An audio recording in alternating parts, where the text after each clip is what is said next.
Hello everyone, welcome back to our channel. Myself Ankit, first year MBBS student at MAMC।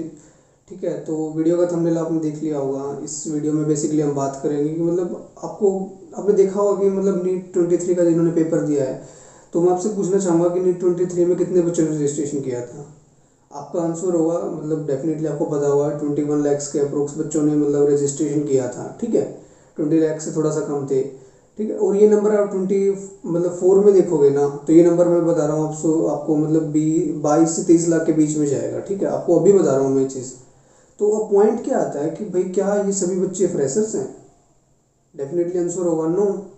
Most of them are but repeaters, dropper बोल सकते हो आप इस चीज़ को। ठीक है, तो आज हम इस वीडियो में बात करेंगे कि 99% बच्चे जो हर साल ड्रॉप कर रहे हैं, ठीक है, तो 99% ड्रॉपर्स का सिलेक्शन क्यों नहीं हो रहा, but is the main reason क्या है इसके पीछे। ठीक है, आप पाओगे कि फ्रेशर्स का ये तो सिलेक्शन होना होता है तो फर्स्ट अटैम्प्ट में निकल जाते हैं, वो अच्छी रैंक के साथ निकलते हैं।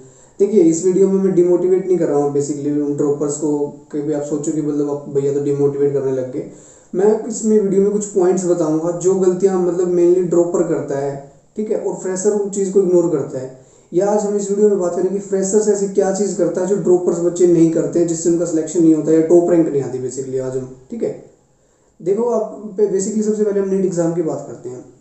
ठीक है, अभी आप देख रहे हो एग्जाम मेनली जो है ना, ज़्यादा हाई IQ या ज़्यादा हाई इंटेलिजेंस की डिमांड नहीं कर रहा है एग्जाम। ठीक है, आप पाओगे कि आप कोई भी चैप्टर उठा लो, लेट से हम बात करते हैं रिप्रोडक्टिव हेल्थ, मुझे अभी ध्यान आ रहा है। ठीक है, तो इसमें आपको मैं अभी गिनती के क्वेश्चंस बताऊंगा, और वही क्वेश्चन आप पाओगे कि most of them are repeating. Starting होती है हमारी STDs से। ठीक है, STDs के नाम है, ठीक है, कि कौन सी क्योरेबल है कौन सी नहीं है, जैसा कि मैंने आपको पुरानी वीडियो में बताया भी था कि पेपर से पहले, और वही 23 में क्वेश्चन भी आ गया था। ठीक है, तो क्योरेबल STDs होगी, फिर ट्यूबेक्टोमी वासेक्टोमी होगी। ठीक है, स्टेरिलाइजेशन के मेथड्स हो गए डिफरेंट, कॉन्ट्रासेप्टिव के मेथड्स हो गए, और लास्ट में जो फर्टिलाइजेशन के मेथड हो गए। ये सब इनसे क्वेश्चन बन रहे हैं, और इस चैप्टर से आप 2 क्वेश्चन डिमांड कर सकते हो ठीक है, तो पेपर ज़्यादा टफ नहीं है। टफ क्या होता जा रहा है, आपकी अप्रोच। ठीक है, आपकी अप्रोच गलत है। तो इस वीडियो में हम कुछ ऐसे टॉपिक्स पे बात करेंगे जो कि ड्रॉपर करता है और फ्रेशर्स नहीं करते जिस गलतियों को। ठीक है, सबसे पहला जो आता है ना, वो है हमारा बेसिकली जो ड्रॉपर्स होते हैं ना, उनके अंदर हो जाता है ओवर कॉन्फिडेंस।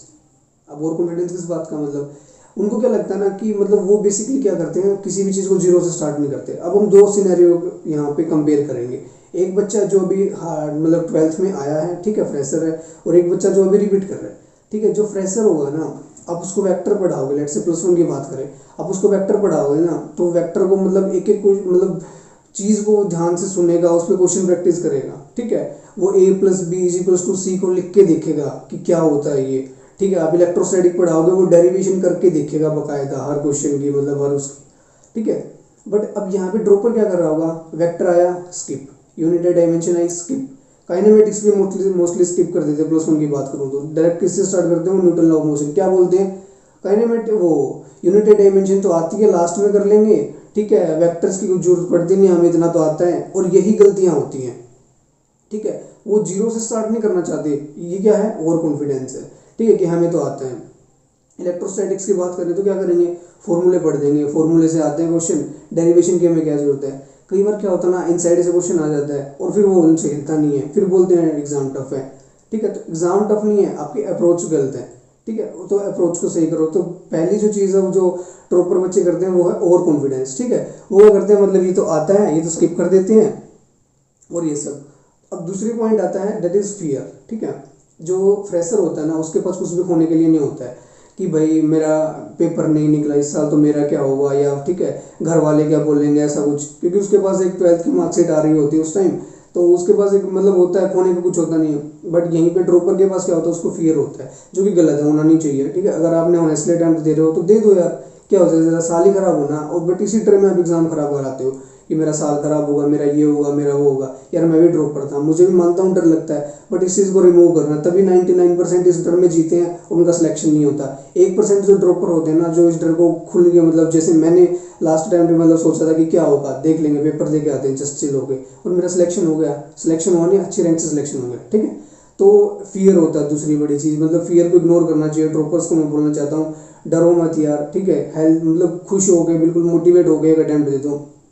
क्या होता है ना, एंड तक जाते जाते बच्चों का स्ट्रेस इतना ज़्यादा हो जाता है, मोटिवेशन तो बिल्कुल जीरो हो जाता है, क्या होगा क्या नहीं होगा, ठीक है, बस यही सोचने में पूरा पूरा दिन निकल जाता है, पढ़ाई के नाम पे कुछ नहीं हो रहा होता, ठीक है। तो वो चीज़ मत करनी, नहीं करनी आपको। अगली चीज़ आती है दैट इज़ यू नो जो ड्रॉपर होते हैं ना, देखो थोड़ी सी हार्ड, मतलब मैं गलत वो बोल रहा हूँ, तो कंट्रोवर्शियल चीज़ बोल रहा हूँ, मे भी आपको गलत लगे। वो क्या करते हैं ना, टीचर्स को जज करने लग जाते हैं। पिछले साल मैं इस टीचर से पढ़ा था, इसने ये नहीं पढ़ाया, इस साल मैं इससे पढ़ रहा हूँ, इसने ये पढ़ाया, इसने ये ऐसे पढ़ाया, उसने ये वैसे पढ़ाया था, उसने वो ये वो नहीं पढ़ाता, ये वो पढ़ाता है। तो टीचर्स को जज करना स्टार्ट कर देते हैं, ठीक है, ये ऐसा कर रहा है। तमाम जो प्लेटफॉर्म उन पे विजिट करते रहते हैं। आपको एक बात बोलना चाहूँगा मैं, मेरा एक्सपीरियंस है, every teacher is doing their best, ठीक है, एटलीस्ट वो आपसे ज़्यादा जानते हैं, ठीक है। तो कभी भी टीचर को जज नहीं करना। जिस टीचर से आप पढ़ रहे हो, मैं सभी बच्चों को बोलना चाहता हूँ ये बात, जो फ्रेशर्स हो या ड्रॉपर हो, जिस भी टीचर से आप पढ़ रहे हो, they are doing their best, ठीक है। वो आपसे ज़्यादा जानते हैं, उनको एक्सपीरियंस है, ठीक है, तो उन पर ट्रस्ट करो। ऐसा नहीं है कि मतलब वो एक ही दिन में टीचर बन गए हैं, सालों साल लग जाते हैं, मतलब कैसे टीचर बनते हैं आपने देखा भी होगा, ठीक है।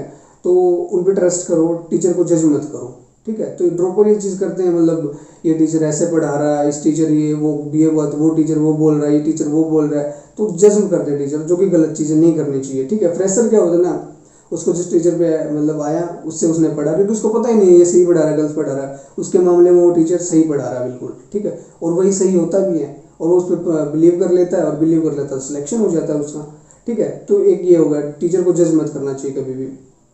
दूसरी चीज़, अगली चीज़ आती है रेगुलरिटी।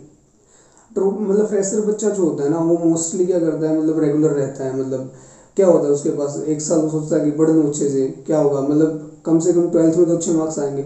बट ड्रॉपर इस मामले में क्या होता है ना, कल से पढ़ लूँगा, आज से पढ़ लूँगा, ये कर लूँगा, वो कर लूँगा, ठीक है, का टेस्ट नहीं देता हूँ, अगला टेस्ट दे दूंगा, ये तो मुझे आता है, इस चैप्टर तो मुझे, ये चैप्टर तो मेरा स्ट्रॉन्ग है, ये चैप्टर मेरा वो है, मतलब बहाने बना के वो at the end of the day मतलब क्या करते हैं, रेगुलरिटी को तोड़ देते हैं, और फिर एंड में बोलते हैं कि भैया सिलेक्शन नहीं हुआ, हमने तो तैयारी भी की थी पूरे साल भर। तो रेगुलरिटी मेंटेन रखना, ठीक है, अपनी बोलना चाहता हूँ मैं, जो इस साल बच्चे ड्रॉप करने की सोच रहे हैं, तो अपनी रेगुलरिटी को मेंटेन रखना। अगला पॉइंट आता है ना क्या, कि भाई आप मतलब सोचोगे कि भाई एक बार मैंने 12th में पढ़ी थी एनसीईआरटी, अब एनसीईआरटी में मुझे याद है, अब मैं क्या करता हूँ ना, मैं एक्स्ट्रा बुक्स पढ़ता हूँ, ठीक है। एक्स्ट्रा बुक्स उठाते हैं, आपकी डिफरेंट बुक्स हो सकती हैं डिफरेंट ऑथर्स की, तो उन पे ज़्यादा फोकस करते हैं। अब एग्जाम कैसा हो रहा है, एनसीईआरटी बेस्ड हो रहा है, 95% पेपर या 95% पेपर कहाँ से आ रहा है, एनसीईआरटी से आ रहा है, और वही आपको 630 640 तक पहुँचा भी देगा। बट उस पर फोकस नहीं करेंगे, वो किस पे करेंगे, जो 100 150 का थोड़ा सा आउट ऑफ सिलेबस आता है ना पेपर, जो कि 100 का तो होता भी नहीं, 50 का ही होता है आई थिंक, तो उस पर फोकस करने लग जाते हैं, ठीक है। वो उस पर मेनली मैंने फोकस करते हैं कि मुझे तो वो क्वेश्चन बनाने हैं, मुझे तो हाई लेवल के क्वेश्चन बनाने हैं, और जिससे वो एनसीईआरटी को स्किप कर देते हैं, और एंड में फिर वही बात है, पेपर आता है एनसीईआरटी से, फिर उनसे बनता नहीं है, फैक्चुअल क्वेश्चन आते हैं जो कि डायरेक्ट एनसीईआरटी में गिवन होते हैं, उनको याद नहीं होते हैं, फिर वो पेपर नहीं निकलते हैं। तो ये चीज़ नहीं करनी है, ठीक है। एक्स्ट्रा बुक्स को नहीं फॉलो करना स्टार्टिंग में। हाँ, आपको टाइम लगे, आपका एनसीईआरटी बिल्कुल टिप्स पे हो गई है, तो go for the extra book, वो बुरी चीज़ नहीं है। मैंने भी पर्सनली यूज़ करी थी, अपकमिंग वीडियोस में बताऊंगा मैंने कौन सी बुक्स यूज़ करी थी, ठीक है। तो गलत नहीं है एक्स्ट्रा बुक को यूज़ करना, बट अगर आप एनसीईआरटी को स्किप करके एक्स्ट्रा बुक्स पे जा रहे हो, वो चीज़ गलत है, तो वो मत करो यार प्लीज़, ठीक है। तो नेक्स्ट पॉइंट आता है, वो है आपका कि भाई क्या करते हैं ना, अब जैसे कोई लेक्चर देख रहे हो, ठीक है, अब लेक्चर देख रहे हो तो क्या कर रहे हो, मतलब कि ये टॉपिक तो मुझे आता है, इसको मैं क्या करूँगा 2x पे कर लेता हूँ, 1.5x पे कर लेता हूँ, ठीक है। चैप्टर्स को ऐसे निकाल देते काफ़ी बच्चे, मतलब ये टॉपिक तो मैंने पढ़ा था, ये टॉपिक तो मैंने +2 में अच्छे से किया था, तो चैप्टर की स्पीड कर देते हैं, मतलब स्पीड में चैप्टर को कवर करते हैं, जस्ट कि भाई मैंने फॉर्मेलिटी करनी है, मैंने वीडियो देखनी है, और इस करके मैं इसको फास्ट स्पीड में कर लेता हूँ। अब होता क्या है, आपका उस टाइम पे वो टॉपिक स्ट्रॉन्ग हो भी सकता है, मैं मना नहीं कर रहा हूँ, ठीक है, बट क्या होता है ना, आपका माइंड जो है उन चीज़ों कुछ चीज़ों को भूल रहा होता है, ठीक है। तो वो क्या करता है ना, एग्जाम तक आते आते आते तो वो चीज़ें स्किप हो जाती है माइंड से। अब आप सोचोगे कि भाई मेरे तो +2 में तो, मेरी 12th में तो ये चीज़ें मेरी स्ट्रॉन्ग थी, अब पेपर में मेरे से क्वेश्चन नहीं बन रहा है। तो किसी भी चीज़ को स्किप मत करो, या तो फॉलो करो मत, किसी भी लेक्चर को कर रहे हो तो ऑनेस्टली पूरा का पूरा लेक्चर फॉलो करो, भले ही वो चीज़ आपको बिल्कुल उस टाइम पे टिप्स पे याद हो, फिर भी उस चीज़ को फॉलो करो, ठीक है। इतना टाइम मतलब मत बचाओ कि 1 साल और देना पड़ जाए आपको, ठीक है। कड़वी चीज़ है बट सच्ची चीज़ है, इतना टाइम मत बचाओ कि अगले साल भी देना पड़े आपको इस एग्ज़ाम को, ठीक है। तो हर चीज़ को मतलब ऑनेस्टली फॉलो करो, हर चीज़ को पढ़ो, हर चीज़ कुछ भी चीज़ें मत छोड़ो, अपने आप को मास्टर मत समझो कि भाई मुझे सब पता है, मुझे क्या आना है क्या नहीं आना है, ठीक है। आई नो थोड़ा सा एक्सपीरियंस हो जाता है कि भाई ये चीज़ इंपॉर्टेंट नहीं है, बट टीचर पे भी बिलीव करो, वही पहली बात है, टीचर को जज मत करो, ठीक है। तो वीडियो स्किप वगैरह मत करो। अगला क्या आता है ना, कुछ बच्चे क्या करते हैं भाई, चैप्टर ही स्किप कर देने स्टार्ट कर देते हैं। ये चैप्टर है, ये तो मुझे आता है, एस ब्लॉक है, ये तो रटने की है, आखिरी में रट लूँगा। अब कुछ चीज़ें क्या होती है ना, फैक्चुअल भी होती हैं भाई, उनको जितनी बार देखोगे ना, जितनी बार याद करोगे, उतनी ही आपको माइंड में रिटेन हो जाएंगी। अब क्या करते हो, एस ब्लॉक तो आखिरी के 1 महीने में पढ़ूंगा, 10 दिन में पढ़ूंगा और निकाल लूँगा। अब 10 दिन में आप पढ़ते हो, दिमाग में कंटेंट भी आ जाता है, लेकिन क्या होता है ना, उसकी इंटरमिक्सिंग हो जाती है, ए का बी का ए हो जाता है। मतलब आप देखोगे ब्लू कलर मैंने याद तो किया था, लेकिन याद नहीं मुझे मैग्नीशियम का था किसका था, ठीक है। एप्पल ग्रीन मुझे याद तो है, लेकिन याद नहीं मुझे बेरियम का था, क्रोमियम का था, किसका था। अब माइंड में चीज़ तो है, मतलब जो इन्फॉर्मेशन तो है, बट वो किसकी है ये नहीं पता चलता। तो हर चीज़ को बिल्कुल मतलब चैप्टर वगैरह स्किप मत करो। फॉलो कर रहे हो तो रिवीजन प्लान कर रहे हो या जीरो से स्टार्ट कर रहे हो, तो हर चैप्टर को इक्वली वेटेज दो। हर चैप्टर आपके लिए जीरो है और हर चैप्टर आपके लिए इंपॉर्टेंट है। आपको कुछ नहीं आ रहा, ये चीज़ सोच के मतलब स्टार्टिंग करो अपनी जो है प्रिपरेशन की, ठीक है। तो वो हो गया, कोई भी चैप्टर को स्किप मत करो। जैसे मैंने स्टार्टिंग में बताया था, बच्चे क्या करते हैं, यूनिट डायमेंशन स्किप कर दिया, ये वेक्टर स्किप कर दिया। सबसे इंपॉर्टेंट चैप्टर है, बेस चैप्टर है, ठीक है। तो इनको मत स्किप करो, ऐसे ऐसे चैप्टर्स को। +2 में होगा आपके EM वेव्स वगैरह हो गए, और आपके फोटो लेक्टर हो गए कि ये तो मैं कर लूँगा, ये मैं वहाँ से कर लूँगा, ये मैं तब कर लूँगा। तो ऐसा मत करो, ठीक है। और एट द एंड एक और आखिरी पॉइंट रह गया कि वो क्या करते हैं ना, पूरा दिन डिमोटिवेट रहते हैं, किस चीज़ को सोच सोच के कि मेरा तो पिछले साल है ना 400 आए थे, इस साल मेरे कितने आएंगे, इस साल मेरा क्या होगा, इस साल मैं कर पाऊँगा नहीं कर पाऊँगा, मेरे तो टेस्ट में भी पिछले साल इतने आ रहे थे, इस साल मेरे इतने आ रहे हैं, मेरा क्या होगा।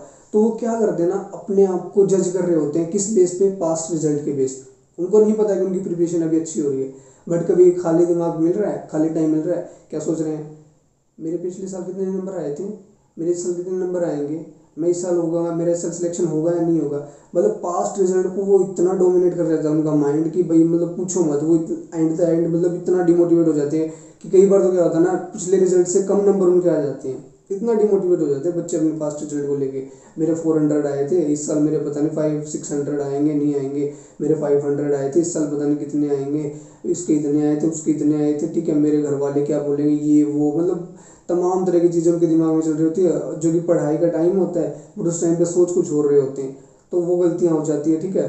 आई नो मतलब इन चीज़ों को इग्नोर करना थोड़ा सा हार्ड है, पास्ट रिजल्ट दिमाग में आते ही आते हैं, ठीक है, बट थोड़ा सा उनको इग्नोर करना सीखो, वरना टाइम निकल जाएगा और टाइम कभी वापस नहीं आएगा, ठीक है। तो उनको इग्नोर करो थोड़ा सा। तो इस वीडियो में यही सब था, ठीक है। और बिलीव मी यार, एक अटेम्प्ट काफ़ी है इस एग्ज़ाम को निकालने के लिए। मैं आज आपको एक बात बता रहा हूँ, नीट एग्ज़ाम को क्लियर करने के 2 रूल हैं सिर्फ, ठीक है। आप मुझसे ना मतलब पेपर के बाद मिलना, और आप इन दोनों रूल को फॉलो करो साल भर, और आप मुझसे पेपर के बाद मिलना, उधर MMC में मिलूंगा, ठीक है। तो अब मुझसे आके बताना कि भैया हमने इन 2 रूल को फॉलो किया था और हमारा सिलेक्शन नहीं हुआ। तो वो 2 रूल क्या है, पहले तो वो सुन लो। पहला रूल है कंसिस्टेंसी, दूसरा रूल है प्रैक्टिस, ठीक है। प्रैक्टिस, कंसिस्टेंसी और प्रैक्टिस, और दोनों एक दूसरे से रिलेटेड है। अगर आप प्रैक्टिस करोगे तो आपको कंसिस्टेंसी चाहिएगी उसके लिए, और अगर आप कंसिस्टेंट हो तो आप प्रैक्टिस करोगे, ठीक है। क्योंकि आप पढ़ कितना लोगे, रिवीजन कितनी बार कर लोगे, बुक्स को कितनी बार रीड कर लोगे, ठीक है। तो प्रैक्टिस करोगे एट द एंड, और प्रैक्टिस करोगे तो कंसिस्टेंट रहोगे। और अगर ये 2 चीज़ आपने फॉलो कर ली, तो मैं आपको बता रहा हूँ, दुनिया की कोई भी मतलब पावर नहीं है जो आपको इस एग्ज़ाम निकालने से छोड़ मतलब हटा सके, या इस एग्ज़ाम को निकलने से रोक सके, ठीक है। तो एग्ज़ाम निकलेगा, 110% निकलेगा, एग्ज़ाम निकलेगा नहीं, मैं बोल रहा हूँ आपको टॉप करोगे, अब मेरे जूनियर बन के आओगे, सच बता रहा हूँ मैं। तो इन 2 रूल को फॉलो करो, ठीक है। और यार मतलब इस टाइम पे ना डिमोटिवेट नहीं होना। मैंने बोला ना 99% का सिलेक्शन नहीं होता, 1% का होता है। तो अपने आप उस 1% में लेके आओ, ठीक है। सोचो मैं वो 1% ही हूँ, और बिलीव में आप हो उस 1% में। अगर आप ये वीडियो देख रहे हो तो आई नो इस चैनल पे सभी सीरियस एस्पिरेंट्स है, ठीक है, कोई भी मतलब जोक वोक वाले बच्चे नहीं है, ठीक है। तो आप कर सकते हो यार, अपने आप पे बिलीव रखो, मैं भी आप पे बिलीव कर रहा हूँ, ठीक है। तो you can do it, all the very best. मिलते किसी नेक्स्ट वीडियो में, ओके बाय।